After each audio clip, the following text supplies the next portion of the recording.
Is a tight back affecting how you play golf? So we're going to do a very quick assessment just to see on how well the back moves or how well the pelvis tilts, to identify if you've got any problems, and then if you have, we're going to look at how to address those and how that can affect your golf swing.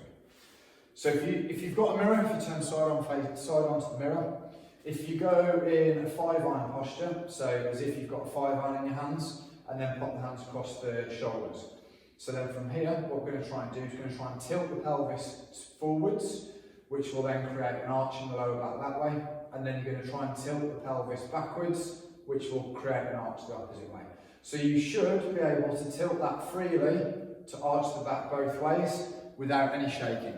If you can't do that, then we need to look at how we can make that possible. Having good movement in the spine is essential when hitting a golf ball.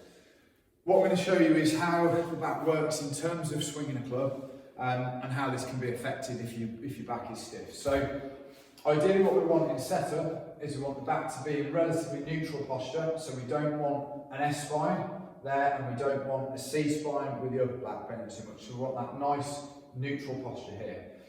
Now that is going to stay relatively similar on the back swing. You might get a little bit of extension on as you're going over here, but then what we want is on your downswing, we want the hip to come under, so you flatten that back more, to then create room as your hips drop back, to then drive through the ball.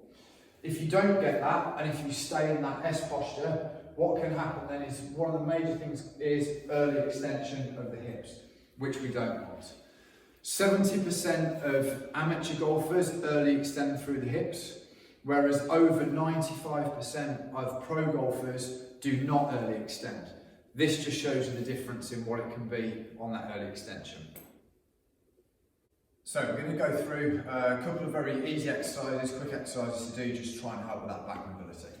So first one, we're going to go 4-point balance to here, and then from there, starting off in a neutral spine, we want to drop the spine down, so we're getting that nice curve in the lower back that way, and then we want to rotate the hips up to try and get the curve the other way.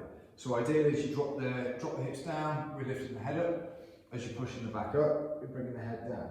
So we just want to run through that a couple of times, just to try and get that mobility in the lower back. Once you've done that, you can then try it on your back. So if we go onto your back with your feet by your side, feet parallel, hands by your side, and then from here, we're just trying to arch the back, so you're creating a gap underneath your back between the floor, and then you're trying to arch the other way, so you're pushing your back into the floor and just lifting your hips up. So again, you're just trying to create an arch in the back to give that gap, then you're trying to flatten the back, push that into the floor, lift the hips. So you're just going to do that a few times, just to get used to that movement. So once you've gone through those exercises a few times, that should help free up the lower back, help that mobility get a lot better.